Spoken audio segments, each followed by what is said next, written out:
सुंदर श्रीमद् भागवत कथा का रसस्वादन रसपान करें और सभी शांति से बैठे आरती का दर्शन करें कि बड़े भाग्य मानुष तन पावा सुर दुर्लभ सब ग्रंथ ही गावा। बड़े बड़े भागी हैं हम और आप जो सुंदर ब्रज की धरा में श्रीमद् भागवत कथा का रसस्वादन रसपान कर रही है।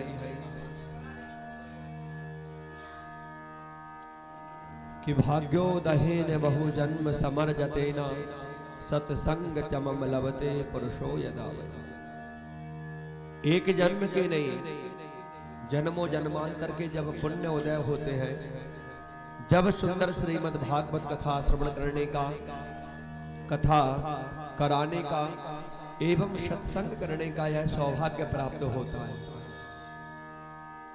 आज जिन भक्तों ने 6 दिन से कथा नहीं सुनी, आज सप्तम दिवस की कथा श्रवण करने से पूर्ण फल प्राप्त होगा। और रामचरितमानस में तो ऐसी ऐसी सुंदर चौपाइयों का वर्णन किया है श्री तुलसीदास जी महाराज ने कि कई संत जन, कई विद्युत विद्वान एक एक चौपाई पर कई कई दिन तक बोलते रहते हैं, लेकिन जो सबसे बड़ी बात है वो है बड़े भाग्य मानुष तन पावा। 84 लाख योनियों में से हमें एक मनुष्य की योनि मिली है। अगर इस योनि में आने के बाद भी अगर भगवान का गुणानुवाद और कथा श्रवण नहीं करेंगे तो यह जीवन हमारा सार्थक नहीं है।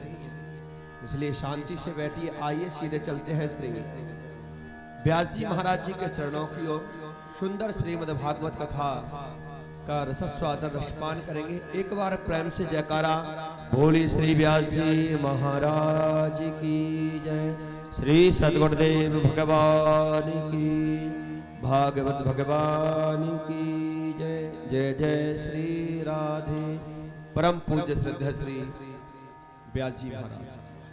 श्री राधे। जय श्री राधे। श्री राधे। ओ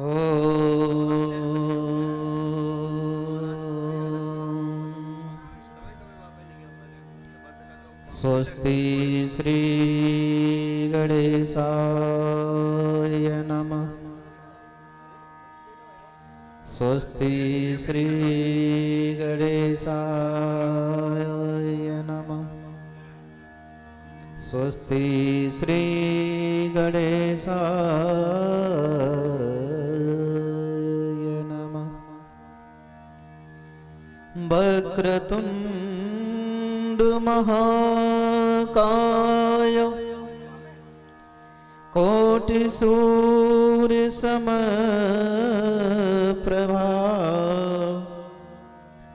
निर्विघ्नं कुरु मे देवा सर्वकार्येषु सर्वदा। गुरुर्ब्रह्मा गुरुर्विष्णु गुरुर्देव महेश्वरा गुरुर्साक्षात् परब्रह्मा तस्मै श्री गुरुवे नमः। बंसी विभूषित करानवनीरदावा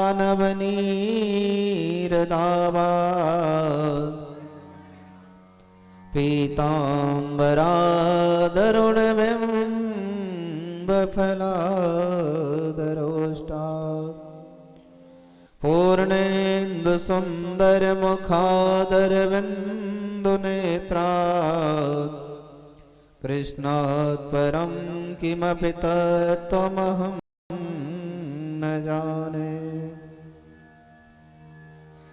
बर्हापीडं नटवरवपु कर्णयो कर्णकारं बिभ्रद्भासै कनककपिशं वैजयन्तीं च माला रन्ध्रान् वेणोरधरसुरधायन् पूरयन् गोपवृन्दै वृन्दारण्यं सुपदरमणं प्रावसद्गीतगीते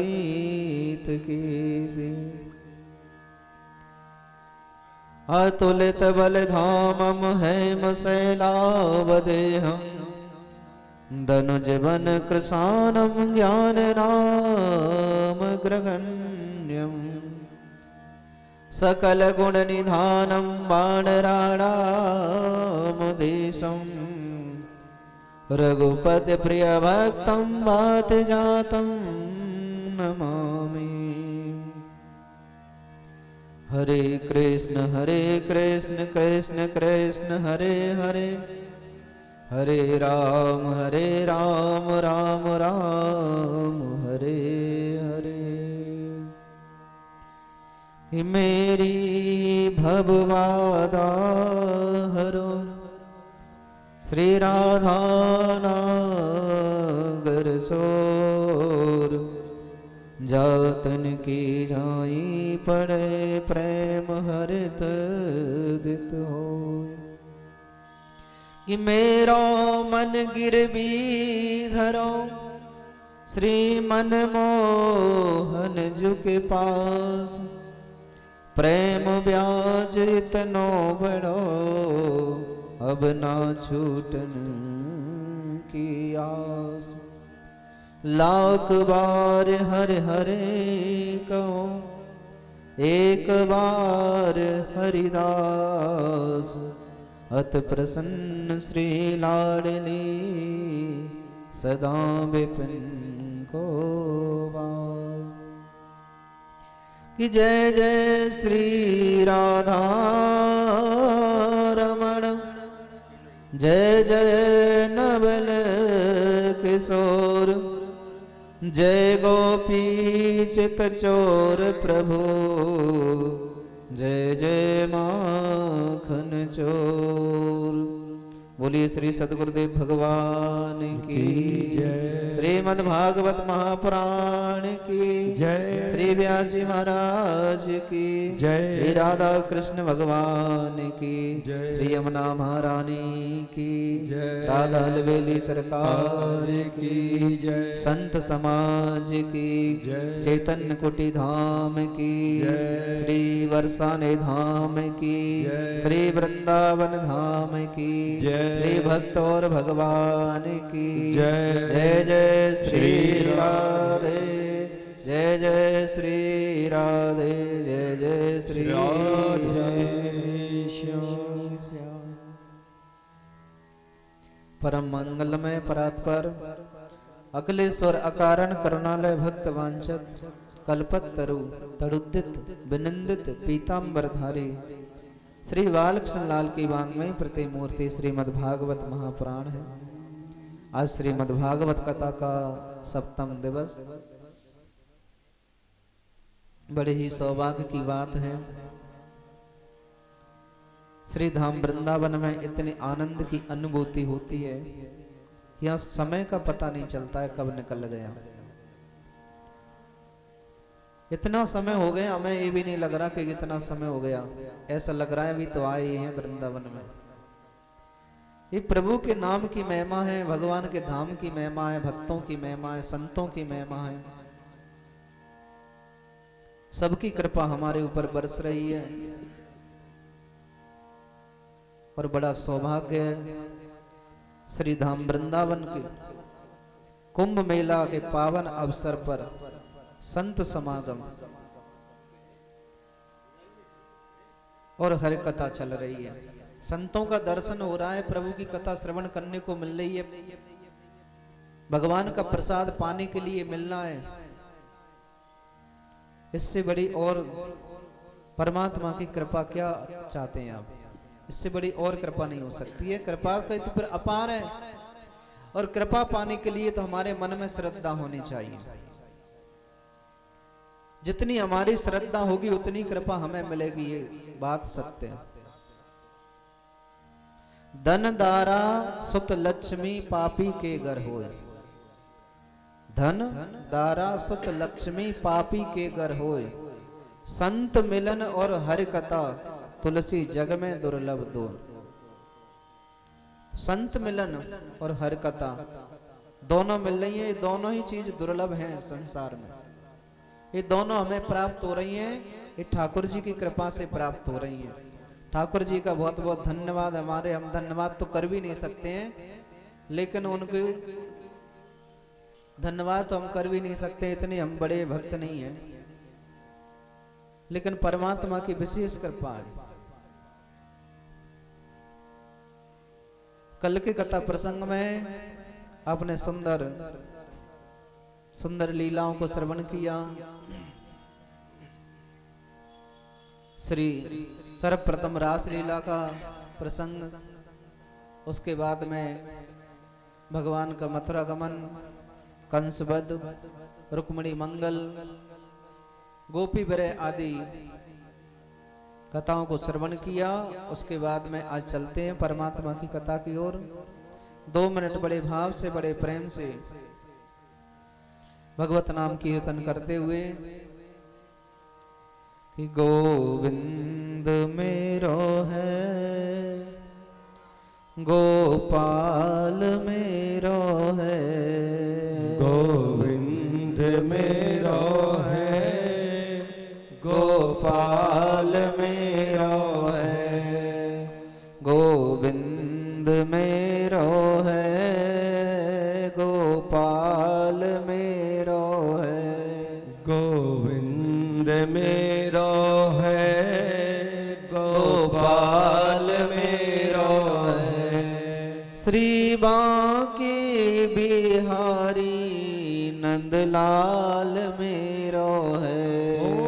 श्री बांके बिहारी नंदलाल मेरो है। श्री बांके बिहारी नंदलाल मेरो है।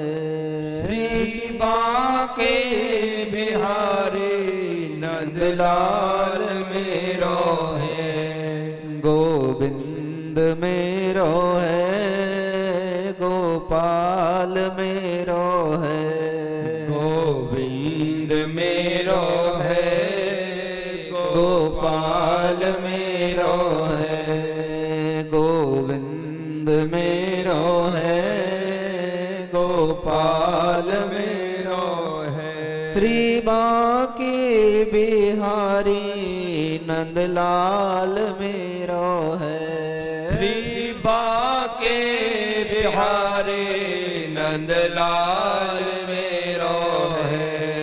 गोविंद मेरो है, गोपाल मेरो है, गोविंद मेरो है, गोपाल मेरो है। श्री बांके बिहारी नंदलाल मेरो है। ओ श्री बांके बिहारी नंदलाल मेरो है। वृंदावन धाम को वासु भलो या नित्य बहे यमुना पटरानी। जो नर नायक ध्यान धरे बैकुंठ मिले तिनको रजधानी। वेद पुराण भासत है और आई सो मुनिन मन मानी। यमुना यम दूतन तारत है भव तारत है श्री राधिका रानी। भव तारत है श्री राधिका रानी। गोविंद मेरो है, गोपाल मेरो है, गोविंद मेरो है, गोपाल मेरो है। बोलिए वृंदावन बिहारी लाल की जय। श्रीमद् भागवत महापुराण की जय। सद्गुरुदेव भगवान की जय। तो कल बड़ी सुंदर पावन कथाओं को आपने श्रवण किया।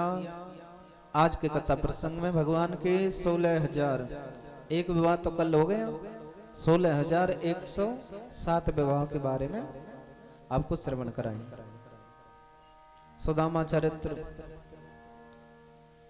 श्री सुखदेव जी महाराज का पूजन, कथा विश्राम, व्यास पूजन,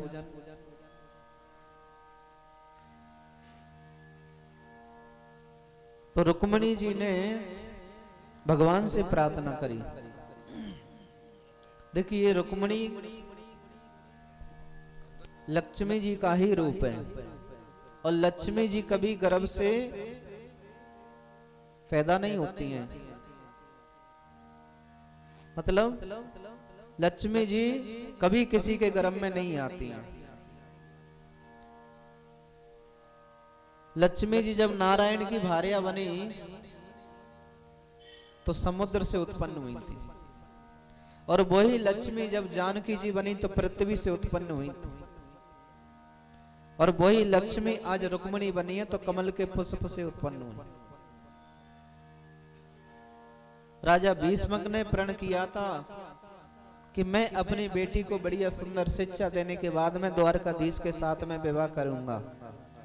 लेकिन कभी कभी क्या होता है, घर में बड़े बेटे की चलती हो जाती है। तो राजा भीष्मक के बड़े बेटे का नाम है रुक्मी, और रुक्मी ने कहा नहीं पिताजी, हम अपनी बहन का विवाह शिशुपाल राजा के साथ में करेंगे। तो उन्होंने एक बहुत सुंदर स्वयंवर रखा, लेकिन ये रुक्मिणी को ये बात अच्छी नहीं लगी। रुक्मिणी ने अपनी भाभी से कहा, तो भाभी ने कहा मन को छोटा मत करो, अब तो द्वारकाधीश के लिए पत्र लिख दो। रुक्मिणी जी ने द्वारकाधीश के लिए पत्र लिखा, और मेरे प्रभु आज कुंदनपुर में पधारे। रुक्मिणी जी को हरण करके ले गए, द्वारकापुरी में जाकर के बड़ी विधि विधान के साथ में उनका विवाह संपन्न हुआ। तो हमारे मन में अगर इच्छा है भगवान को पाने की, इससे हमें शिक्षा मिलती है कि लगन हमारी सच्ची है परमात्मा के प्रति, तो परमात्मा हमें जरूर मिलेंगे। रुक्मिणी जी के मन में ऐसी लगन थी कि मेरा विवाह हो तो द्वारकाधीश के साथ हो। आज रुक्मिणी जी के विवाह को, रुक्मिणी जी की मनोकामना पूरी करने के लिए भगवान कुंदनपुर पधारे। वहां जाकर के मन में जो इच्छा थी, रुक्मिणी जी की इच्छा पूरी करने के लिए भगवान कुंदनपुर पधारे। तो जब भगवान का विवाह रुक्मिणी जी के साथ में हो गया, आज भगवान ने गृहस्थ जीवन में प्रवेश किया। आज रुक्मिणी जी ने एक सुंदर से बालक को जन्म दिया जिसका नाम है प्रद्युम्न। प्रद्युम्न का मतलब होता है जिसके जीवन में सुंदर कर्म हो, सुंदर आचरण हो, संतों के प्रति, भक्तों के प्रति, परमात्मा के प्रति सुंदर जिसके मन में भाव हो। तो प्रद्युम्न का जब जन्म हुआ, ये प्रद्युम्न कौन है? प्रद्युम्न जी हैं कामदेव। जब भोले बाबा तपस्या कर रहे थे तो कामदेव ने जाकर के उनकी तपस्या को भंग कर दिया था। जब तपस्या भंग हो गई तो भोले बाबा ने क्रोध करके अपना तीसरा नेत्र खोल दिया, जिससे कामदेव जल करके राख हो गए। अब कामदेव जल करके नष्ट हो गया। सभी देवता भोले बाबा से प्रार्थना करने लगे, बोले बाबा ये तो बड़ा अनर्थ हो गया। सभी देवताओं ने कहा कि कामदेव को तो पुनः जीवित करो, लेकिन भोले बाबा ने कहा कि अब ये जीवित तो नहीं होगा। तो बोले क्या करना है? तो भोले बाबा ने कहा कि द्वापर युग में भगवान श्री कृष्ण का अवतार होगा, और उनका जो बेटा होगा वही रति का पति होगा। रति कामदेव की पत्नी का नाम है।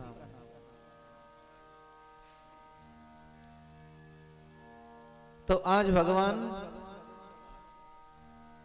के घर में प्रद्युम्न का जन्म हुआ। और समझने की बात तो यह है कि भगवान की किसी से शत्रुता नहीं है, लेकिन भगवान के शत्रु बहुत हैं। भगवान के शत्रुओं की कमी नहीं है। एक सम्रासुर नाम का दैत्य था, उसने सूतका गृह से उस बालक को चुरा लिया। भगवान का जो बालक था प्रद्युम्न, उसको सूतका गृह से चुरा लिया और ले जा करके समुद्र में फेंक दिया। समुद्र में जैसे ही फेंका तो एक मछली ने उसको निगल लिया, क्योंकि जो प्रद्युम्न जी थे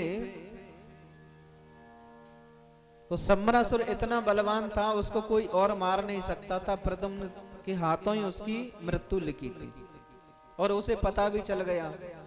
इसीलिए सम्रासुर ने प्रद्युम्न जी को ले जाकर के समुद्र में फेंक दिया और वहां पर एक मछली निकल गई। लेकिन मछुआरों ने उस मछली को पकड़ करके और जैसे ही बाजार में बेचा तो सम्रासुर के सेवक आकर के उस मछली को खरीद करके सम्रासुर के घर ले गए। उसी सम्रासुर के घर में कामदेव की पत्नी रति रसोई का काम करती, भंडारा बनाती। और जैसे ही उस मछली को रसोई में ले जाकर के जैसे उसके पेट को चीरा तो उसमें से एक सुंदर सा बालक निकला। वो बालक रति को दे दिया और रति उसका लालन पालन करने लगी। कुछ समय के बाद में नारद जी महाराज पधारे। नारद जी महाराज ने उन्हें समझाया, देवी ये कोई साधारण बालक नहीं है, तो आपके पति देव हैं, इनकी सेवा जरा ठीक से करना। आज सम्रासुर के घर ही प्रद्युम्न जी महाराज बड़े होने लगे, उसको पता भी नहीं है। और धीरे धीरे जब बड़े हुए, बड़े होने के बाद में सम्रासुर का वध किया और अपनी पत्नी को लेकर के द्वारकापुरी पधारे। तब तक भगवान के 16,108 विवाह हो चुके थे।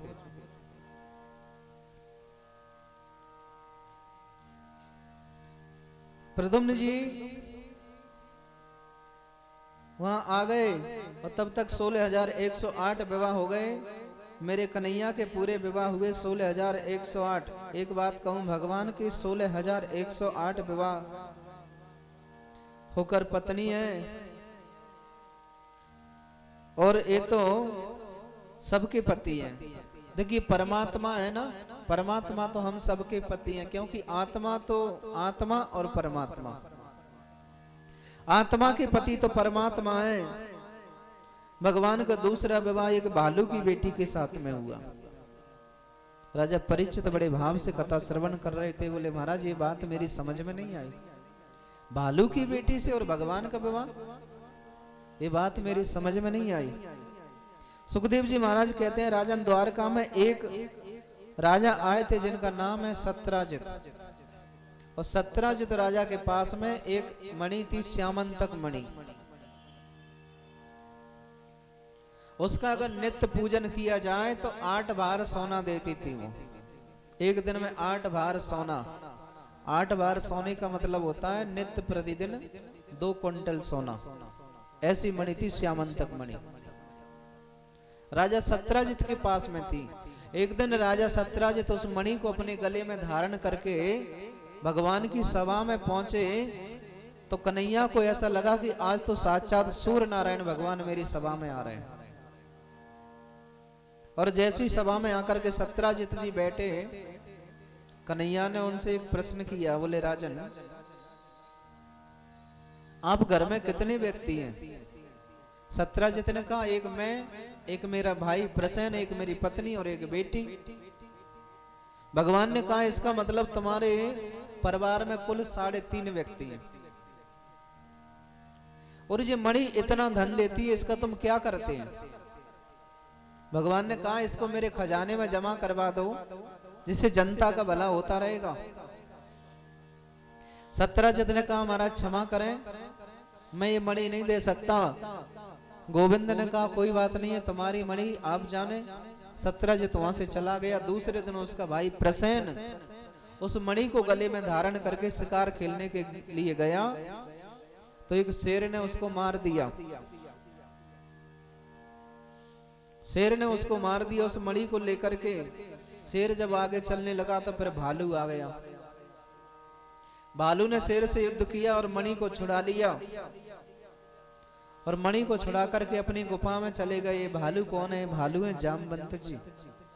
ये त्रेता युग की बात है। त्रेता युग में भगवान श्री राघवेंद्र सरकार लंका पर चढ़ाई करने के बाद में, लंका पर विजय प्राप्त करने के बाद में लौट करके अयोध्या धाम में पधारे, और वहां उन्होंने सभी से कह दिया कि आज मैं बड़ा प्रसन्न हूं, सभी कुछ न कुछ वरदान मांगो, जो मन में है सब मांगो। तो सभी ने कुछ न कुछ मांगा, लेकिन जामवंत जी आज शांत बैठे हैं। जामवंत जी से राम जी ने कहा तुम्हें कुछ नहीं चाहिए? बोले महाराज मुझे कुछ नहीं चाहिए, बस मेरी एक थोड़ी सी इच्छा है। इच्छा है। जामवंत जी थे ना, बड़े बलशाली थे जामवंत, बहुत बल था उनमें। तो जामवंत जी ने कहा महाराज मेरी इच्छा ये है कि ना तो मेरे समान योद्धा रावण की सेना में, और ना आपकी सेना में मेरे बराबर योद्धा। मेरा मन जब भी जाता है वो आपकी तरफ जाता है, और मेरा युद्ध करने को मन हो रहा है। बस मेरी इच्छा तो यही है कि आपसे बस दो दो हाथ हो जाए और कछु ना चाहिए। अब राम जी बोले तू पागल है गयो, यहां तो ऐसा कुछ हो नहीं सकता है। क्यों? बोले यहां तो मर्यादा पुरुषोत्तम है, सेवक और स्वामी का युद्ध होगा, ये तो विपरीत है। तो बोले बस मेरी तो एक ही इच्छा है। राम जी ने कहा ठीक है तुम जाकर के आराम करो, द्वापर में जब जन्म लूंगा तब तुम्हारी इच्छा जरूर पूरी करूंगा। तो आज जामवंत जी मणि को लेकर के चले गए। इधर में जब प्रसेन लौट करके घर नहीं पहुंचा तो सत्यराज ने सभी को बता दिया कि कल कन्हैया मुझसे मणि मांग रहे थे और मैंने उनको मणि नहीं दी, इसलिए उन्होंने मेरे भाई को ही मरवा दिया। अब धीरे धीरे बात गोविंद के कानों तक पहुंची। गोविंद ने जाकर के सांडल्य मुनि से कहा, बोले महाराज मैंने तो ऐसी कोई कार्य नहीं किया है, फिर मुझे कलंक क्यों लगाए? देखिए जो कलंक होता है ना, ये काजल से भी काला होता है। परमात्मा किसी को कलंकित ना करे, कलंक कभी किसी को ना लगे। आज भगवान को पूरी रात्रि में नींद नहीं आई। सांडल्य मुनि से पूछा, गुरुवर मुझे ये कलंक क्यों लगा? गुरुदेव ने कहा शायद तुमने चौथ का चंद्रमा देख लिया होगा। भादों की चौथ का चंद्रमा जो देख लेते हैं उन्हें कलंक लगता है। प्रातः काल होते कन्हैया 10-5 व्यक्तियों को लेकर के जब वन की ओर गए तो क्या देखते हैं कि प्रसेन मरा हुआ पड़ा है। और आगे गए शेर के पैर मिले, आगे शेर भी मरा हुआ पड़ा है। और आगे गए तो भालू के पैर मिले। भालू के पैरों के साथ साथ भगवान उस गुफा में पहुंच गए जिसमें जामवंत जी सो रहे। जामवती उस मणि से खेल रही थी, और जैसे ही जामवती ने गोविंद को देखा तो चिल्लाने लगी। जामवंत तुरंत उठ करके आया, बोले कौन है कौन है, और विचित्र युद्ध छिड़ने लगा। युद्ध करते करते करते करते कई दिन निकल गए। जामवंत जी की नस नस ढीली हो गई। जामवंत जी समझ गए प्रभु आप तो मेरे स्वामी हैं, मेरी इच्छा तो पूरी हो गई, आप इस मणि को लेकर के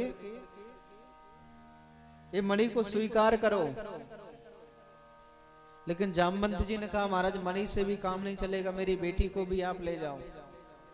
इसलिए जामवती के हाथ पर उस मणि को रख करके और जामवंत जी ने अपनी बेटी का विवाह भगवान के साथ में कर दिया। दूसरा विवाह जामवती के साथ में हुआ भगवान का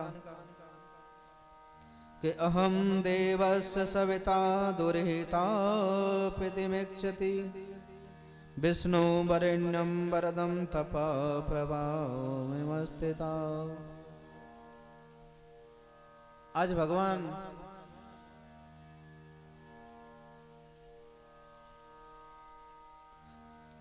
और भगवान का दूसरा विवाह तो जामवती के साथ में हो गया।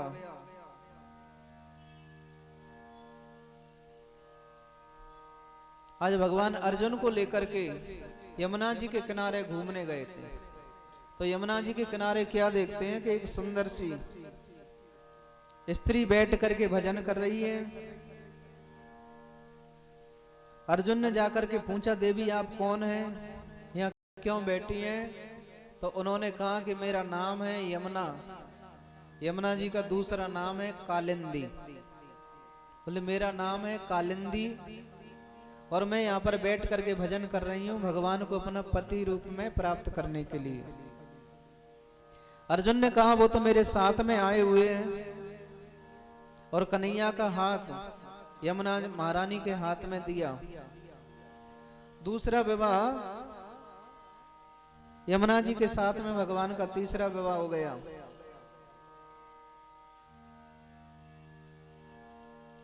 तो कहने का भाव है, अर्जुन ने यमुना जी का हाथ कृष्ण के हाथ में सौंप करके मंत्र पढ़ दिया। बिंद और अरविंद नाम के राजा दोनों भाई हैं। दोनों की परम लाडली बहन का नाम है सुभद्रा, परम सुंदरी। पांचवा विवाह मित्रविंदा के साथ में हुआ। नग्नजिता नाम के राजा हैं जिनके यहाँ 7 बैल हैं और 7 बैल बड़े बड़े सींगों वाले बैल हैं। उस राजा का प्रण है कि 7 बैलों को जो एक साथ नाथ देगा उसके साथ मैं विवाह करूंगा अपनी बेटी का। भगवान आए 7 रूप धारण किए, 7 बैलों को एक साथ नाथ दिया। छठवां विवाह भगवान का हो गया। 7वां विवाह भद्रा के साथ में हुआ। 8वां विवाह लक्ष्मणा के साथ में हुआ। एक और पराक्रमी राजा हैं भौमासुर जो भूमि से उत्पन्न हुए हैं, इसीलिए उनका नाम भौमासुर है। कभी कभी व्यक्ति धन का दुरुपयोग करता है, अपने बल का दुरुपयोग करता है। तो भौमासुर राजा बड़ा बलशाली राजा था। उसने राजघराने में जाता उन कन्याओं को हरण करके कारागृह में बंद कर देता। उस राजा का संकल्प था कि 20,000 राजकुमारी हो जाएंगी, सबके साथ में विवाह करूंगा, एक साथ विवाह करूंगा सबके साथ। लेकिन अभी तक 16,100 राजकुमारी उसके कारागृह में बंद है। तो भगवान आज सत्यभामा को साथ लेकर के भौमासुर के यहाँ पधारे। बड़ा विचित्र युद्ध हुआ। कृष्ण के हाथों भौमासुर मारा गया। प्रभु ने भौमासुर के कारागृह में प्रवेश किया तो 16,108 राजकुमारियों को देखा। आज भगवान के नेत्रों से आंसू बहने लगे और विचार करने लगे कि अब इन राजकुमारियों का क्या होगा। कोई राजकुमार इनसे विवाह करने को तैयार नहीं है। इनके माता पिता इन्हें अपनाएंगे नहीं, अब क्या किया जाए। तो भगवान ने कहा कि सुनो, मैं तुम्हारे साथ विवाह करना चाहता हूँ। वो कन्या तो कहने लगी हमारा तो जीवन धन्य हो गया प्रभु। आज भगवान ने 16,100 राजकुमारियों के साथ में विवाह किया। इस प्रकार मिला करके भगवान के 16,108 विवाह संपन्न हुए। बड़ा सुंदर परिवार चल रहा है भगवान का। भगवान की 8 पटरानी है। 16,000 तो जो 8 पटरानियां, देखिए यहाँ पर समझने की बात है। 16,000 तो क्या, वो तो संसार के पति हैं परमात्मा तो। लेकिन भगवान गीता जी में कहते हैं कि भूमि रापो नलो वायु खम मन बुद्धि रे बचा अहंकार एति या में मित्र प्रकृति रष्टदा। 8 प्रकार की प्रकृति होती है। 8 प्रकार की प्रकृति होती है। भूमि, जल, अग्नि, वायु, आकाश, मन, बुद्धि और अहंकार। ये 8 प्रकार की प्रकृति है। यही भगवान की 8 पटरानियां।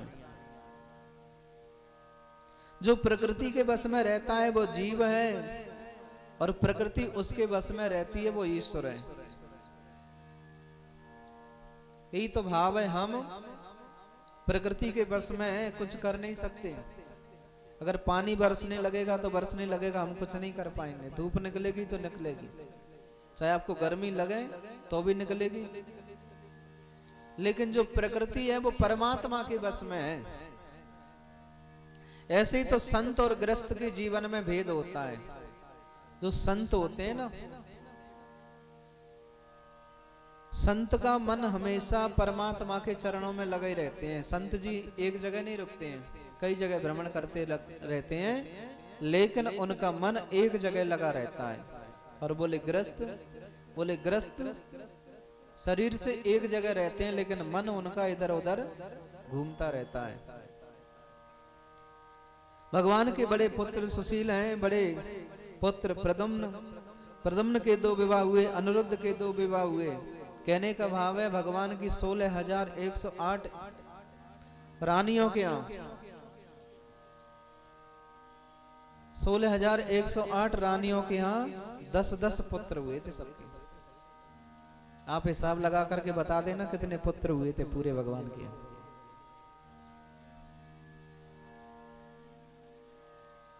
तो सत्यभामा जी बार बार भगवान से रूठती रहती थी, लेकिन रुक्मिणी कभी नहीं रूठी।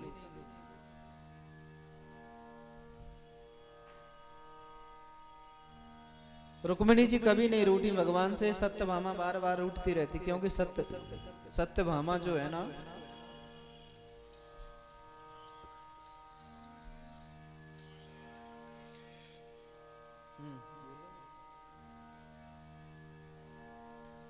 सत्यभामा, क्योंकि सत्यभामा बार बार भगवान से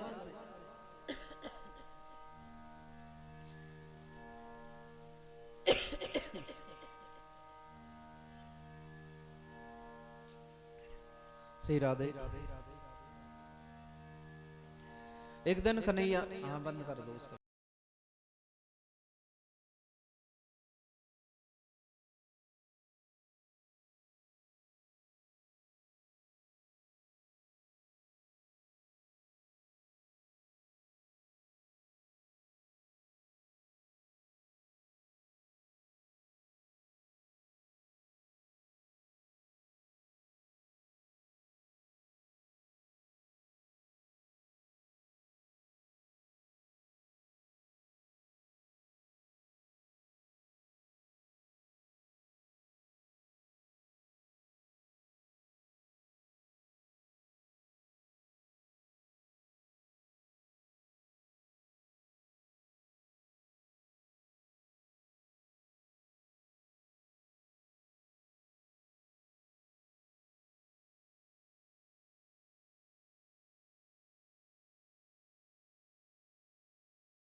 राजेंद्र बोले हमें युद्ध करना है आपसे। और जब युद्ध की बात सुनी तो जरासंध कहने लगा, तुम पंडित जी होकर के युद्ध करना चाहते हैं, ये तुम्हें शोभा नहीं देता है। भगवान ने कहा इसीलिए तो हमने कह दिया पहले कि हम जो मांगेंगे वो देना पड़ेगा। अब तो आपने वचन दे दिया ना, अब तो युद्ध करना पड़ेगा। जरासंध ने कहा ठीक है मैं युद्ध तो करूंगा, लेकिन अपना पहले परिचय बताओ।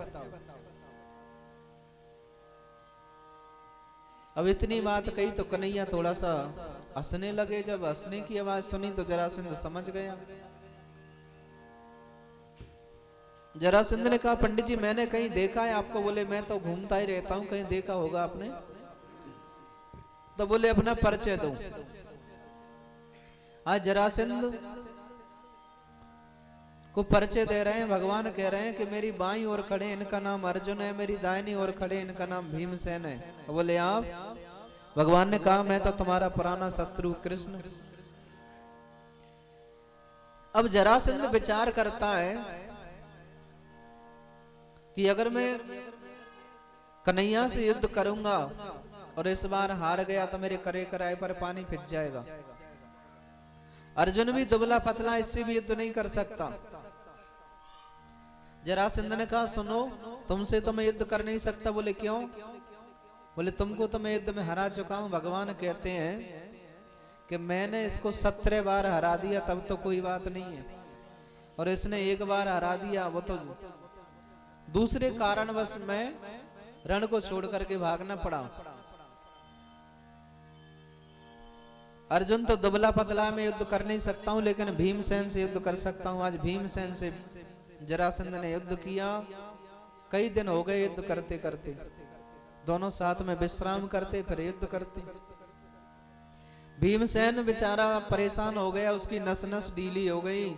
एक दिन भीमसेन ने गोविंद से कहा, गोविंद अब मैं युद्ध नहीं कर सकता, अब तो मैं थक गया। गोविंद ने कहा, तुम चिंता मत करो, कल युद्ध करोगे ना तो मेरी तरफ देख लेना, क्योंकि जो जरासंध था बड़ा बलशाली राजा था। भीमसेन ने कई बार उसके चीर करके अलग अलग कर दिया, लेकिन जैसे ही फेंकता फिर वो जुड़ जाता। कई बार उसको अलग कर दिया, एक के दो जरासंध बना दिए थे, फिर भी वो जुड़ जाता था। उसके पास ऐसी शक्ति थी।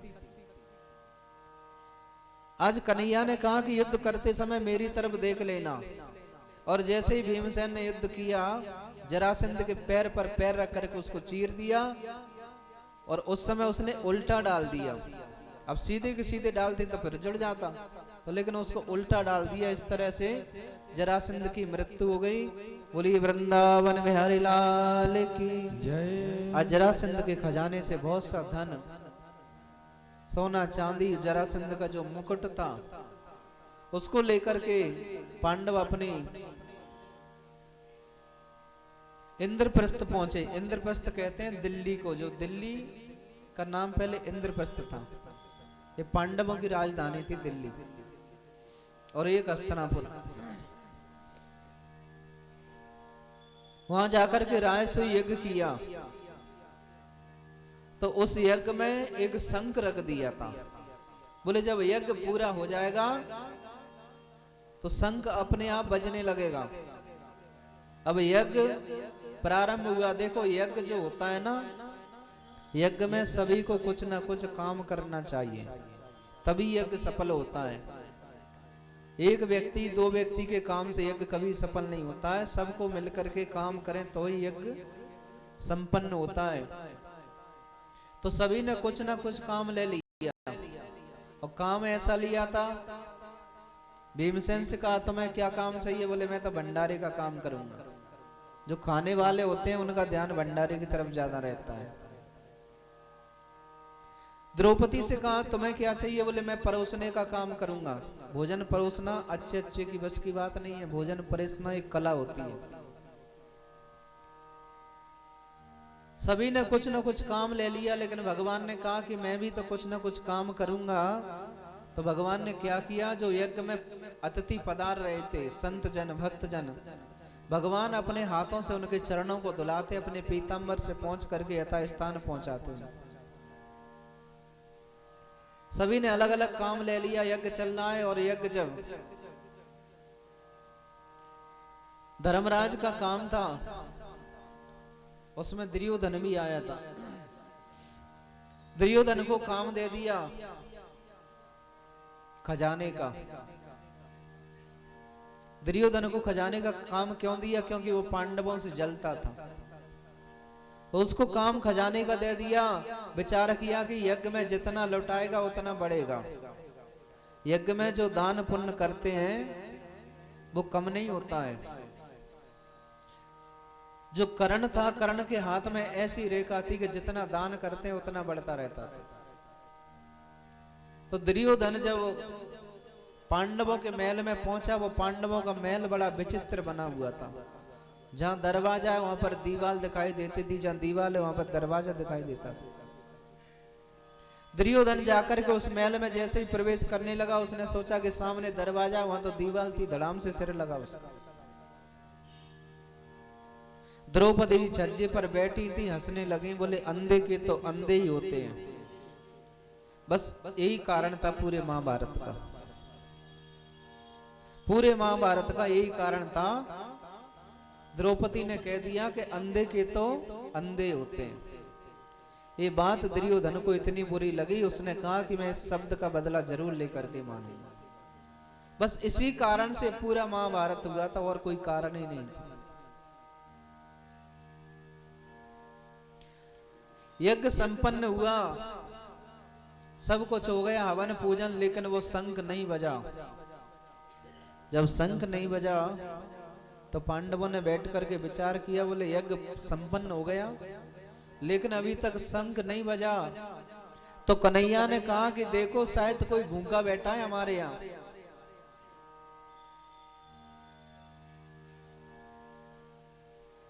चारों तरफ देखा तो एक संत जी थे, और वो संत जी कौन थे? जाति के मैतर थे, वाल्मीकि जिनको बोलते हैं। पांडवों ने जाकर के उनसे आग्रह किया तो वो कहने लगा, महाराज आप मेरे दरवाजे पर क्यों आए? मैं तो एक साधारण सा व्यक्ति हूं। बोले नहीं,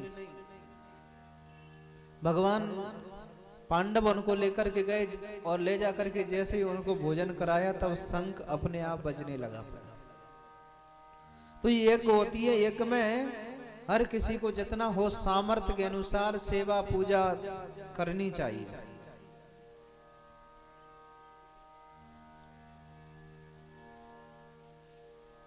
आज भगवान कुरुक्षेत्र में पहुंचे, जाकर के उन्होंने एक सुंदर सा यज्ञ किया। वसुदेव जी महाराज सभी वहां पर पहुंचे। भगवान की पत्नी मैया यशोदा, नंद बाबा सब कुरुक्षेत्र में जाकर के उन्होंने एक राजसूय यज्ञ किया।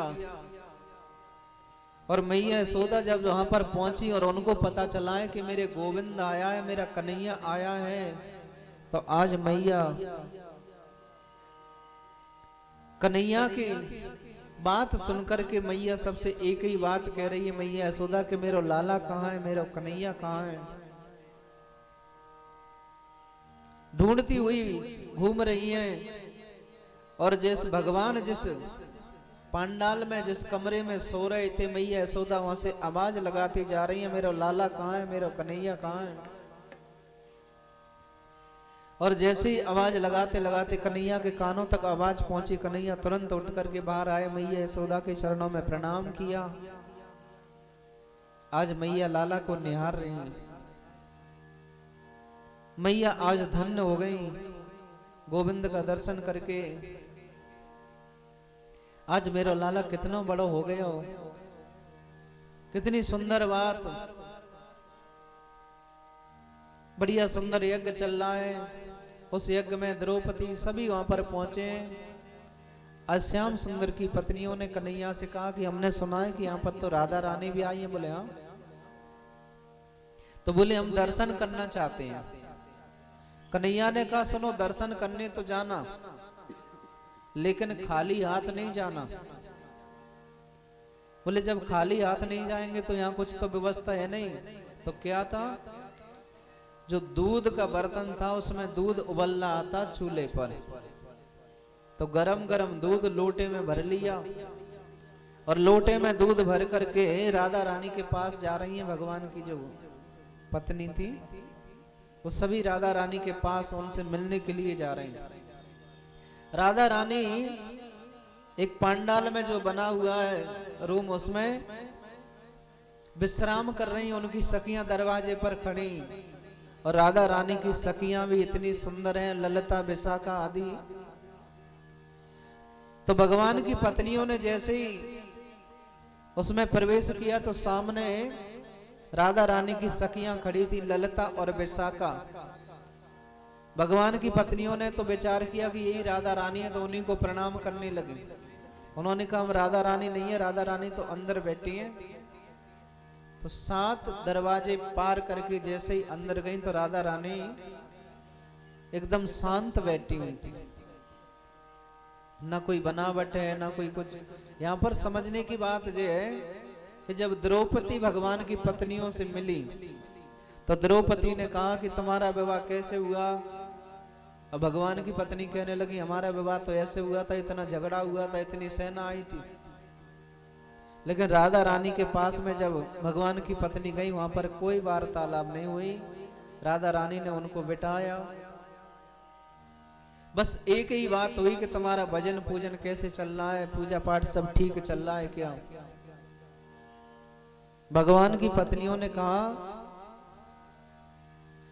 कि गोविंद ने आपके लिए दूध भेजा है, और दूध बिल्कुल गर्म था। और राधा रानी ने सुना कि मेरे प्रियतम ने मेरे लिए दूध भेजा है, बिल्कुल गर्म दूध था। राधा रानी ने उस गर्म दूध के लोटे को उनके हाथों से लेकर के एक श्वास में पूरा दूध पान कर लिया। बिल्कुल गर्म दूध था। उधर में कन्हैया पलंग पर लेटे थे, तो कन्हैया के पैरों में इतने इतने बड़े फोला पड़ गए। कुछ समय के बाद में जब भगवान की पत्नी लौट करके वहां पर पहुंची, तो क्या देखती हैं कि भगवान के चरणों में फोला पड़ गए। रुक्मिणी जी ने पूछा, आप कहीं गए थे क्या प्रभु धूप में? बोले मैं तो कहीं नहीं गया। तो बोले फोला कैसे पड़े? बोले ये तो आप नहीं पाड़े। बोले हमने कैसे पाड़े? बोले राधा रानी को जो गरम गरम दूध पिलाया, राधा रानी के हृदय में मेरे चरण है, और आपने जो गरम गरम दूध पिलाया उसी से फोले पड़ गए। इतना प्रेम है भगवान के प्रति। राधा कृष्ण दोनों एक ही है। राधा ही कृष्ण है और कृष्ण ही राधा है। कि विपदो नैव विपदा संपदो नैव संपदा। आइए श्री सुदामा चरित्र की ओर अपन चलते हैं। दिव्य चरित्र है ये, भागवत का सार है सुदामा चरित्र, पूरी भागवत का। इसमें भक्त और भगवान का मिलन। सुदामा चरित्र इतना दिव्य है, इतना पावन है, इतना पवित्र है, इसकी कोई बखान नहीं कर सकता है। तो सुदामा चरित्र बड़ी भाव से हम श्रवण करेंगे।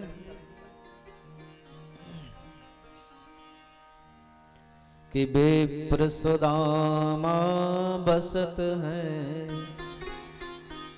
और सदा आपने धाम। भीख मांग भोजन करे जपत ही हरि नाम।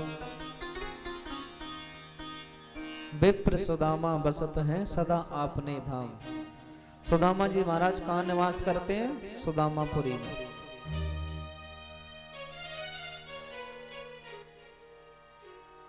बड़ा पवित्र जीवन है उनका। वैसे भागवत में लिखा है कि सुदामा जी ने कभी जीवन में भीख नहीं मांगी। कुछ लोग कहते हैं सुदामा जी भीख मांगते थे, भीख नहीं मांगते। सुदामा जी महाराज केवल सत्संग करते थे। सत्संग में जो भी आ जाता उसी से अपना जीवन यापन करते थे। और जब खेत में हम लोग फसल करते हैं और फसल कट जाने के बाद में कुछ अनाज उसमें पड़ा रहता है, तो सुदामा जी बाद में जाते उसमें से अनाज बीन बीन करके लाते थे। उसको घर ला करके साफ करते, फिर उसका भोजन बनाते थे। सुदामा जी महाराज गरीब हैं लेकिन दरिद्री नहीं है।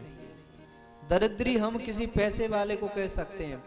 दरिद्री कौन होता है? जिसके मन में संतोष नहीं हो, वो दरिद्री।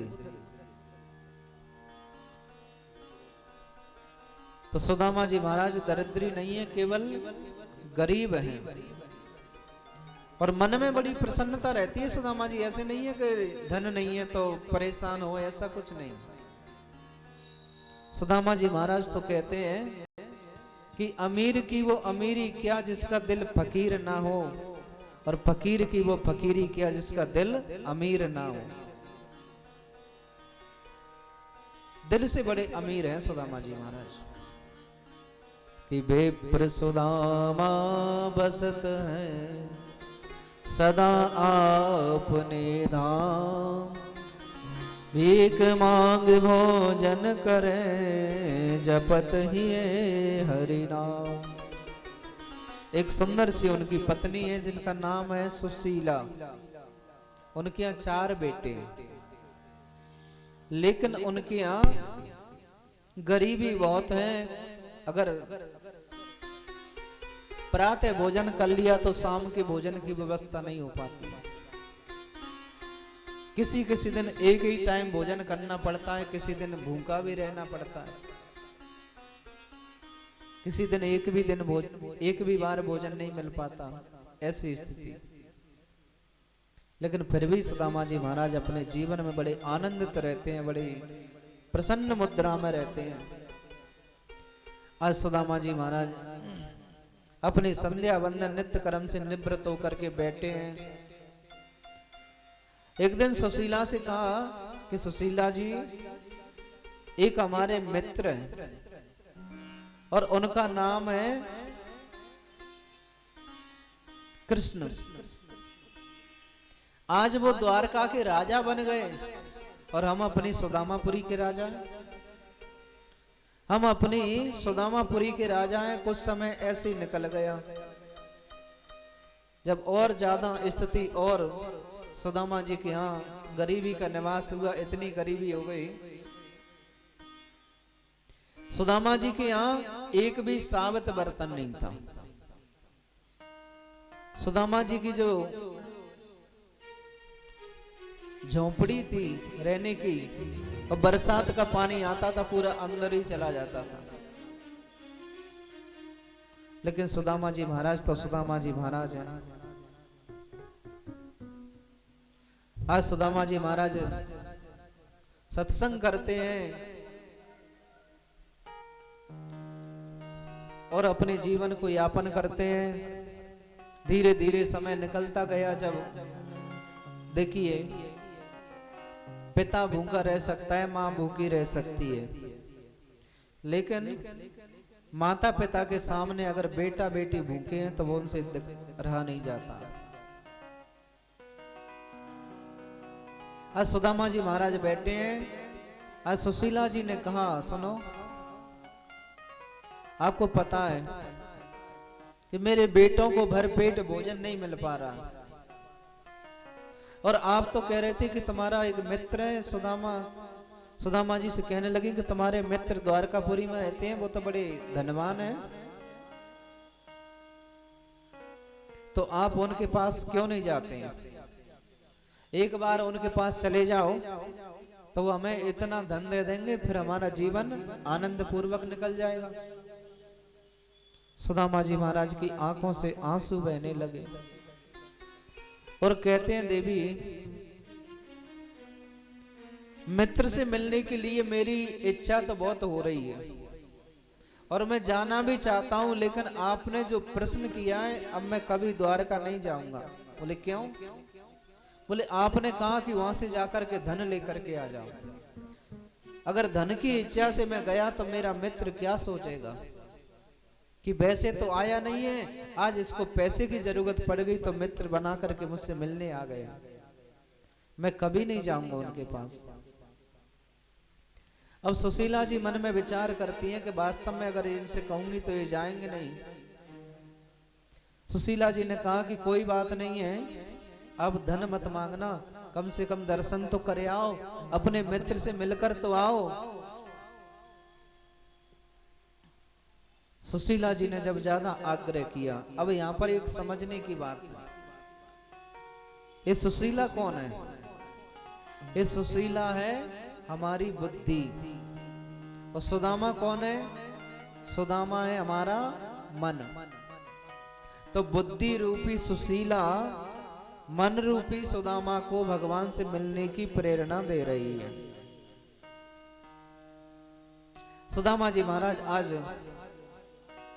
मन में विचार करते हैं कि ठीक है, लेकिन मैं कुछ मांगूंगा नहीं। बोले कुछ मत मांगना। सुशीला जी ने कहा कुछ मांगना नहीं, केवल आप तो द्वारकापुरी चले जाओ, उनका दर्शन करके वापस आ जाना।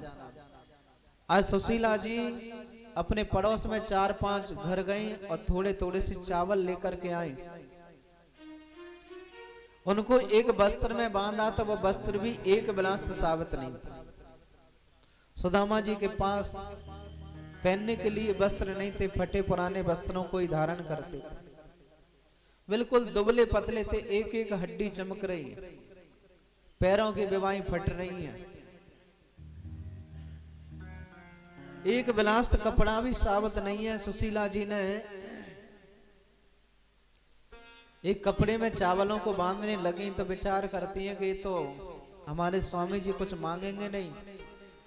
तो सुशीला जी ने आज एक पत्र लिख दिया भगवान को, और उस पत्र में लिख दिया, हे गोविंद, कि 1 मास 2 पक्ष में और 2 एकादशी होय, हमरे तो गोपाल जी नित्य एकादशी होय। हे गोविंद, 1 मास 2 पक्ष में, 1 महीने में 2 एकादशी पड़ती हैं, लेकिन हमारे यहाँ तो नित्य ही एकादशी हो रही है। ये पत्र लिख करके उस चावल की पोटली में ही बांध दिया, सुदामा जी को पता ही नहीं है। और पोटली बांध करके सुदामा जी को दे दी। सुदामा जी ने पोटली अपनी कांख में दबाए ली। आज सुदामा जी भगवान गणेश जी महाराज का स्मरण करते हैं। एक टूटी सी छड़ी है, उधड़ी सी रस्सी है, फूटो सा लोटा है। सुदामा जी महाराज आज सुदामापुरी से और द्वारकापुरी के लिए प्रस्थान करते हैं, और मन में विचार करते जा रहे हैं कि हम बचपन में कितने साथ में रहते थे, कैसी कैसी माखन चोरी करते, कैसी कैसी ब्रज में लीलाएं करते थे। आज अपने मन में विचार कर रहे हैं श्री सुदामा जी महाराज। और सुदामा जी महाराज आज द्वारकापुरी के लिए चल दिए, और चलते चलते बड़े भाव से गाते हुए जा रहे हैं, और मन में विचार करते हुए जा रहे हैं।